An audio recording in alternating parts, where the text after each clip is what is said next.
Vendredi le 12, c'est ma dernière journée. On quitte demain.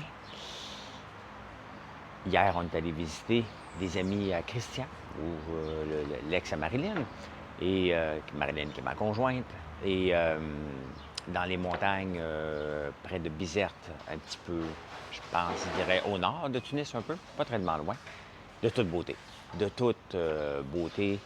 J'en ai parlé dans une story, tu sais, les maisons ici ne coûtent pas cher, là. C'est vraiment une maison extrêmement haut de gamme qui est à peu près. Écoute, si je comparais cette maison-là à Outremont, ce qui n'est pas possible, mais ça coûterait à peu près 30 millions à Outremont, ce genre de maison-là, de toute beauté, avec des gens incroyables. Lui, c'est un spécialiste du marketing, Stéphane, qu'on a rencontré. Sa femme, elle est gynécologue. D'ailleurs, on devait souper, être là vers dîner, vers 16 heures. Et, voyons, les mouches. Et finalement, on a dû arriver plus tard parce qu'elle devait accoucher. Fait qu'entre ça, elle nous a fait un couscous au poisson, elle est revenue. Très belle soirée, c'était très le fun. Elle fait des belles rencontres. Il reste que la Tunisie, regardez, ici c'est propre, il y a des gens qui font le ménage. Quand c'est propre, c'est un beau pays. C'est un beau pays qui mérite d'être connu. J'ai beaucoup aimé. Il me reste encore une journée à profiter des vacances, mais j'ai aussi hâte de rentrer, de faire du sport, de bouger un peu, de faire ma routine. Ça reste le fun, les vacances. Mais c'est le fun aussi d'être dans nos propres choses. Donc, j'ai hâte de retourner à la ferme. Donc, voilà. Voyons, tabarnouche, la mouche, On va essayer de ne pas me laisser déconcentrer par les mouches puis pas en parler. Euh, Est-ce que vous voulez mourir? Personne ne veut mourir, bien entendu. Hein? Ben, j'espère. Hein? Si en tout cas, hein? On va assumer. Mais il y a un gars qui a vendu une entreprise, Brian Johnston. Je le suis sur les réseaux sociaux. Il est un peu intense, il est un peu plate même. Mais lui, il ne veut pas mourir. Hein? Son entreprise, c'est Do Not Die. Et il y a toute une armée de pilules, puis de bébelles, puis de cossins pour l'aider à avoir un âge biologique plus jeune que son âge. Moi, j'ai 57 ans. Selon ma balance, j'ai 51 ans. Donc, je ne sais pas quel pourcentage ça donne, là, je ne l'ai jamais calculé. Mais il y a un leaderboard mondial parce que tu peux envoyer ton sang et ils vont l'analyser et ils vont dire quel âge biologique qu'on a. Et ils l'appellent Colin, une affaire olympique, là, littéralement. Donc, c'est une femme qui est la numéro un mondiale en ce moment, mais ça varie constamment à chaque fois que quelqu'un vient donner son échantillon de sang. Mais ça va être une mesure on risque d'entendre parler beaucoup pour réduire notre âge biologique, pour essayer de vivre. Tu sais, le but est de vieillir en santé le plus longtemps possible. À un moment donné, on le sait bien qu'il y a une fin. Et cette fin-là ne sera pas abrupte à moins d'un accident. C'est qu'il va y avoir un déclin à un moment donné. On veut le repousser le plus loin possible. Et c'est l'âge biologique, donc c'est ce qu'on mange, c'est ce qu'on fait comme habitude et qui se reflète dans le sang. Donc, voilà. Donc, c'est une femme qui était la leader. Elle mange. Elle dit, moi, je suis une Joe Blow. Je fais rien de particulier, mais je mange une livre de légumes euh, par jour. C'est pas beaucoup, hein? J'ai fait le calcul. Mettons, là, pour faire une référence, c'est 3 carottes, une tomate et un poivron par jour, ce qui est vraiment pas énorme. Elle s'entraîne, bien entendu, elle prend des marches, mais je pense que c'est quelque chose qu'on va entendre parler de plus en plus dans les prochaines années. Euh, donc, voilà, c'était très intéressant. Je vais retrouver le nom, là, mais j'ai pas l'intention d'envoyer mon échantillon de sang pour voir où est-ce que je suis. Mais je lis là-dessus pour incorporer, un peu comme la vidéo que j'avais écoutée, la série Blue Zone sur Netflix. Puis la même chose quand on allait voir la maison des troglodytes faite dans la terre, j'ai presque demandé à non, j'ai pas presque, j'ai demandé à Marilyn, non, c'est une Blue Zone ici parce qu'ils font tellement tout à la main que je me demandais si c'était reconnu comme une place. Je vais fouiller ça éventuellement. Hein? Joe Biden. Joe Biden qui s'est trompé encore entre Poutine et Zelensky au sommet de l'OTAN. Tu sais, ça reste, on est obligé d'en parler un peu, parce que ça reste le président l'une des plus grandes puissances au monde, c'est notre voisin. Et est-ce qu'on peut parler de sa vieillesse pour les 4 prochaines années? La réponse est non. Et à chaque fois qu'il va se tromper, on va y remettre ça. Quelle est la crédibilité de Joe Biden dans un meeting, sachant qu'il va oublier des morceaux? T'sais? On se trompe sur les noms. J'en ai oublié un paquet de noms moi aussi. Là. C'est pas ça. Lui, c'est que c'est systématique. Et il ne le faisait pas il y a 4 ans. Il y en a qui le font très jeunes, se tromper de nom pour pas avoir de mémoire. Mais ça fait pitié. Ça fait pitié. Et est-ce que c'est lui qui doit décider? Ben, non. Hein? Lui, il dit qu'il n'a pas fini son travail. Le problème, c'est qu'on ne le laissera pas finir son travail parce qu'il ne peut plus travailler sans qu'on se pose une question sur son âge. Et c'est pas de l'âgisme, ça reste une, euh, une évidence, tout simplement. Hein? Tout simplement. Il reste qu'il est très en forme pour un monsieur de 82 ans. Ça, il faut lui donner ça, là, mais peut-être pas pour être président. On va en reparler encore parce qu'à chaque fois qu'il fait des gaffes, ça sort dans les journaux, puis c'est de plus en plus gros et évident, ces gaffes, parce que là, on ne regarde que ça. Hein? D'ailleurs, pour vous donner un indice, quand on regarde que ça, quand j'étais dans le domaine des centres d'appel, à un moment donné, on avait des problèmes parce qu'on était sur la voie sur épée. Et j'avais demandé à un moment donné, je rentrais dans le centre d'appel, j'ai dit, dites-moi là si vous avez des problèmes de voix, je vais essayer de comprendre. Tout le monde avait des problèmes de voix. Tout le monde. Pourquoi?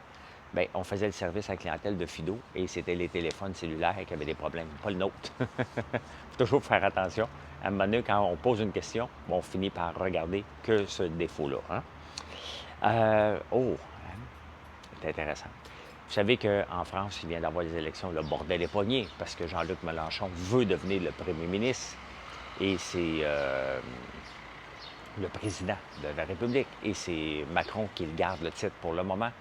Et Jean-Luc Mélenchon, il est décrit dans la presse internationale comme le crackpot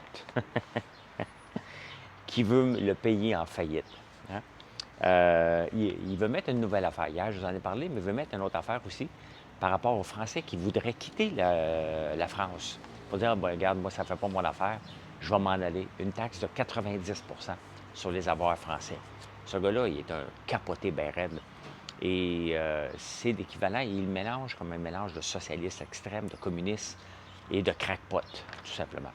Et si on regarde ce qu'il propose et le programme du Parti Québec solidaire, bien, c'est ça ça n'arrivera jamais ici, là. Ça n'arrivera jamais. On est ailleurs. Mais quand même, hein, des crackpots. Ben, ça va au Québec. Admettons là, que il y a des gens qui ne savent pas arrêter. Admettons là, que tu abuses sur quelque chose, là, tu dis, mon voisin s'est fait pogner, l'autre s'est fait pogner, mais moi, me tenir tranquille. Hein? Le PDG du Port de Montréal a dépensé en 2 ans 234 000 en frais de représentation, beaucoup de restaurants, des repas à 3 000 pour le conseil d'administration, une bouteille à 315 il n'était pas à l'aise, mais il était avec un grand client qui voulait attirer dans le Port de Montréal, international, puis l'inviter chez Milos, puis lui, il voulait prendre cette bouteille-là. Il n'était pas à l'aise. Il nous prend pour des imbéciles solides. Hein? Parce qu'il peut le dire, regarde bien, j'aimerais bien ça t'inviter, mais regarde, je peux pas. Hein? Je peux pas acheter une bouteille à 315 il y a des règles ici, ça se dit ça. Je pense que le client, il ne sauvera pas du Port de Montréal, vous dire « Oh, ils m'ont pas acheté ma bouteille. » Les gens nous prennent pour des imbéciles parce qu'il n'y a pas de gouvernance. On laisse aller. Là, ils vont resserrer. Mais quand on a vu les scandales de l'OPCM, quand on voit tout ça, comment ça se fait que les organisations se disent, regarde, on va resserrer pour ne pas avoir de là une bande d'imbéciles? Bien, c'est ça. Hein? L'ancien du Port de Montréal, il allait all-in, lui aussi. Il y en a tellement de gens qui vont all-in avec les restaurants et tout ça. Ça devient fatigant de voir. OK, c'est une entreprise semi-privée, le Port de Montréal. Mais il reste que ça devient fatigant de voir constamment de l'abus en se disant, moi, j'ai plus de droits que toi, puis tu n'as pas besoin de venir me voir, puis comment on peut faire ça encore aujourd'hui? Hein? Comment on peut faire ça? Pendant ce temps-là, il y a les hôtels de Montréal veulent aller en grève. Tu sais, les syndicats, là, Faites-vous-en pas, les syndicats ne pensent pas à vous, ne pensent qu'à eux. Hein. Ils veulent une augmentation de 36 de salaire avec 15 la première année d'augmentation. Le taux d'occupation des hôtels a récupéré depuis 2019, mais il n'est jamais revenu au niveau d'antan. Donc, il n'est pas jamais revenu. Puis regardez les chambres, une chambre à Montréal moyenne coûte 217 Ça coûte cher. Moi, ici, là, quand je me promène, là, j'en ai vu des chambres d'hôtel, j'ai découvert d'autres endroits, mais je ne paye pas ce prix-là. Quand on est en vacances, on veut se garder un budget pour le restaurant et on va surtout payer moins cher souvent la chambre d'hôtel pour se permettre des activités. Donc, la Ville de Montréal doit travailler avec les hôteliers pour dire calme, pas les hôteliers, mais les syndicats, pour dire calmez-vous, là. Parce que la Ville de Montréal ne veut pas d'Airbnb, il y en a de moins en moins. Les hôtels veulent augmenter les tarifs, pas les hôtels sont obligés d'augmenter les tarifs s'ils sont obligés de payer plus les gens. Donc, je ne dis pas d'avoir des salaires de greffin, mais les syndicats ne pensent qu'à eux. Hein. Constamment. Puis à un moment donné, les touristes, il ne faut pas que Montréal pense que c'est cher, parce que Montréal n'a pas. C'est très beau. Quand je parle avec les Tunisiens ici qui sont déjà venus à Montréal, ils capotent sur Montréal.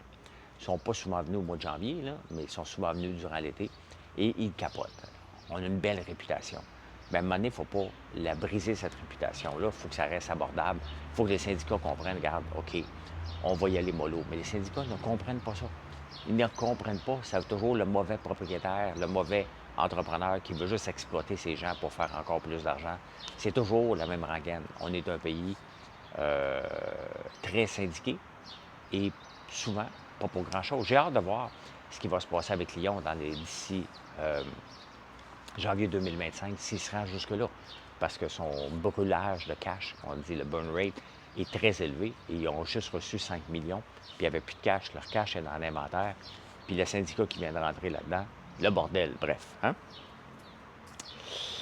Ah, et en parlant de la Tunisie, je parlais avec un banquier ici avant-hier, puis je dis, c'est quoi le taux de chômage ici? Hein? Parce que, bon, on voit bien que les gens prennent des cafés à journée longue, donc ça donne un indice. Ils n'ont pas de laptop en train de travailler. Fait qu'à un moment donné, tu comprends très bien que ces gens-là ne travaillent pas.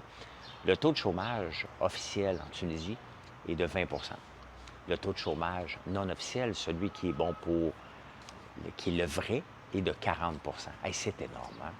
C'est pas pour rien que les gens veulent quitter des pays comme ça. En même temps, il y a des opportunités énormes, puis il y a aussi des frustrations parce que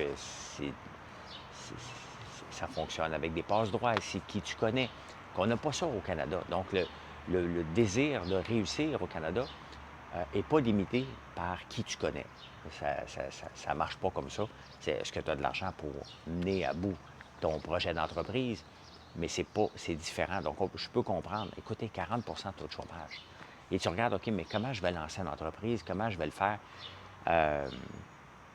La Tunisie, moi, j'ai déjà regardé ici en 2006 pour m'ouvrir un centre d'appel, mais j'étais avec un Tunisien qui essayait de en bon québécois, nous avoir, nous fourrer. Hein? Donc, on a laissé tomber parce qu'il voulait qu'on lui donne 51 de notre entreprise sous prétexte qu'il était pour avoir des gros contrats.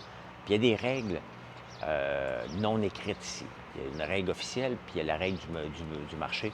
Donc, on se serait fait avoir parce que c'était pas vrai ce qu'il nous racontait. Mais on n'est pas imbécile non plus, Georges puis moi. On n'est pas rendu où qu'on est parce qu'on était deux tatas il y a 20 ans. Donc, on n'a pas embarqué dans le bateau, mais il reste quand même que c'est un pays. 40 de taux de chômage. Imaginez-vous le Canada avec un type de chômage comme ça. Bien, on verrait bien des gens prendre peut-être des cafés à journée longue. Là. Moi, c'est ce qui m'impressionne le plus. Là. Juste des hommes, bien entendu, les femmes n'ont pas le droit d'être là.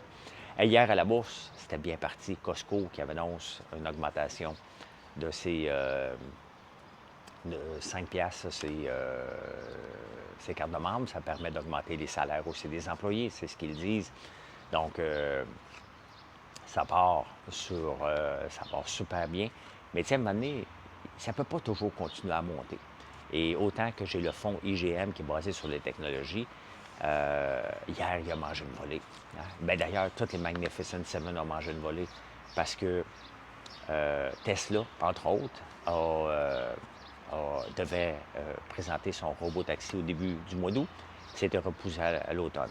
Tesla, c'est un titre qui est toujours dans la hope et déception. On espère, on est déçu. Hein? Tout le temps, qu'est-ce qui va se passer? C'est toujours qu'est-ce qui s'en vient avec Tesla, jamais ce qui se passe en ce moment pour justifier. Donc, le titre a pris une débarque de 9 Microsoft a tombé, Nvidia. Hier, il y a eu comme un brassage d'argent hier parce que les small caps, les entreprises qui valent moins de 500 millions, ont monté de 4. Le Magnificent Seven a perdu 600, exactement 598 milliards en une seule journée, les sept titres Magnificent. Là. Donc, on ne parle presque plus, mais puisqu'ils sont revenus, Tesla est revenu dans le groupe, Amazon va bien. Donc, les titres ont perdu 598. La plus grosse journée que ces titres-là avaient perdu, c'était le 25 février 2022, il y a 2 ans. Il avait perdu 602 milliards en une seule journée. C'est énorme. C'est vraiment énorme. Mais hier, on avait un chiffre complet. Autant la bourse de Toronto avec les mines et les banques a augmenté, mais aux États-Unis, le Nasdaq a tombé. Donc, hier, ce matin, j'avais même la chaîne. Je n'ouvre pas mes états financiers, moi. Je les ouvre juste quand ça va bien. Puis là, je me disais, oh my God, c'est le désastre avec le Magnificent Seven qui est tombé, puis mon fonds qui performe très, très bien, qui mange une volée de 3 Je n'osais pas aller ouvrir. Mais quelle surprise, justement, d'être bien diversifié. Et c'est sûr, l'avantage d'avoir une équipe qui se diversifie, donc différents titres, différents secteurs, fait qu'un secteur va tirer plus fort, qui fait qu'à la fin, tout s'en va vers le haut. Bien, écoute, j'ai eu une belle surprise. J'ai pas eu de baisse de l'ensemble de mon portefeuille hier. Donc, et je ne voulais pas l'ouvrir pendant quelques jours, mais j'étais obligé d'aller sur ma banque. Donc, je l'ai vu. Hein?